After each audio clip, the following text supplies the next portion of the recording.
Hello friends and welcome to my YouTube channel. आज हम बात करेंगे ग्लाइकोलाइसिस पाथवे के बारे में, जो कि सेलुलर रेस्पिरेशन का फर्स्ट स्टेप है।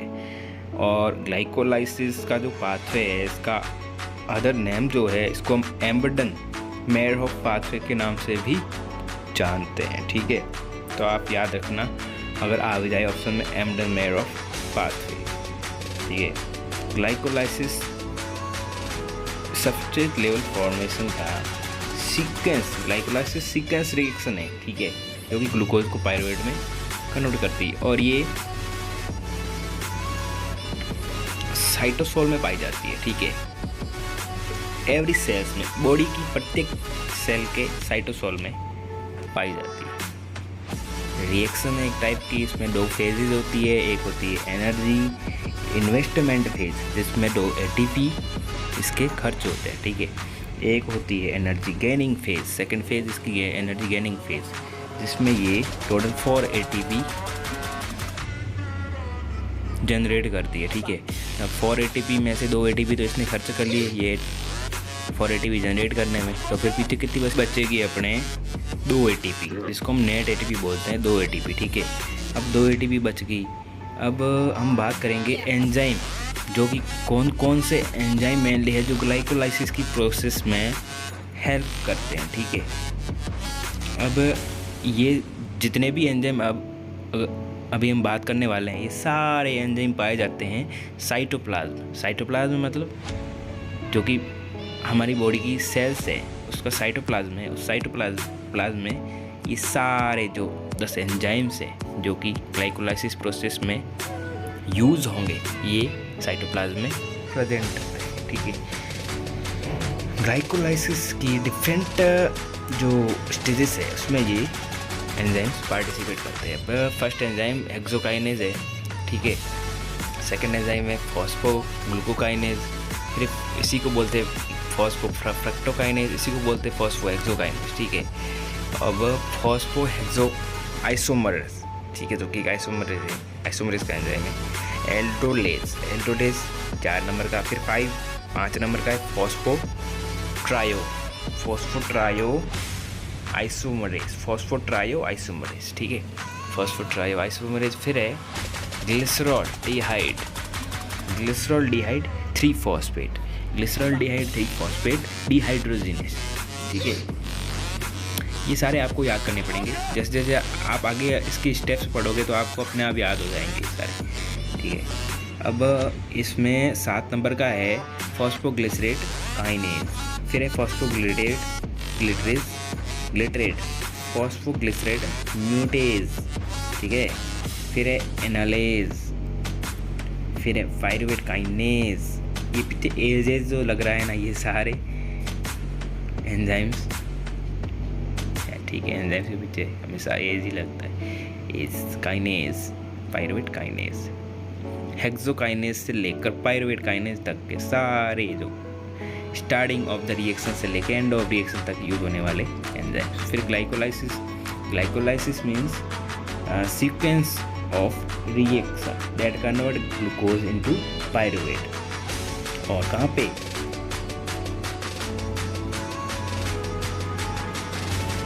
मतलब कैसे, एरोबिक या एनारोबिक, तो ये दोनों में ही ग्लाइकोलाइसिस एनारोबिक भी होता है, एरोबिक भी होता है।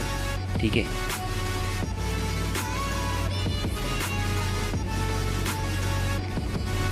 अब आगे हम बात करने वाले हैं ग्लाइकोलाइसिस मतलब convert glucose into pyruvate.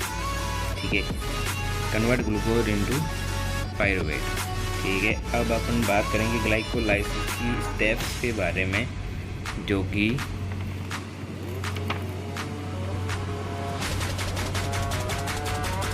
ATP formation के लिए रिस्पॉन्सिबल होती है। चलिए स्टार्ट करते हैं इसकी स्टेप।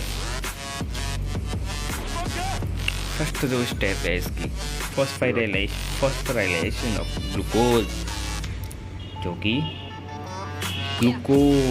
फॉस्फोराइलेशन ऑफ ग्लूकोज मतलब ग्लूकोज को ग्लूकोज 6-फॉस्फेट में, ग्लूकोज जो कि 6 कार्बन यूनिट होती है, इसको ग्लूकोज 6-फॉस्फेट में कन्वर्ट करते हैं। यहाँ पे एटीपी यूज़ होती है और एडीपी प्लस इनऑर्गेनिक फॉस्फेट मतलब ATP यूज़ होती है और ADP plus inorganic phosphate release होते हैं, ठीक है। और इस जो ग्लूकोज 6 फॉरवर्ड को ग्लूकोज 6 फॉस्फेट ग्लूकोज को ग्लूकोज 6 फॉस्फेट में कन्वर्ट करने के लिए कैटालाइज एंजाइम जो होता है वो है हेक्सोकाइनेज, जो मसल्स में, और ग्लूकोकाइनेज लीवर में। अब ग्लूकोज 6 फॉस्फेट कन्वर्ट होगा आगे, इसका आइसोमराइजेशन होगा, ठीक है, जो कि फॉस्फो हेक्सो आइसोमरेज इसका आइसोमराइजेशन करेगा और आगे कन्वर्ट करेगा फ्रक्टोज 6 फॉस्फेट में, ठीक है। फ्रक्टोज 6 फॉस्फेट में कन्वर्ट हो गया ये। चलो इसको कन्वर्ट कर देते हैं भाई। अब ग्लूकोज फ्रक्टोज 6 फॉस्फेट और फ्रक्टोज 6 फॉस्फेट को ग्लूकोज 6 फॉस्फेट को फ्रक्टोज 6 फॉस्फेट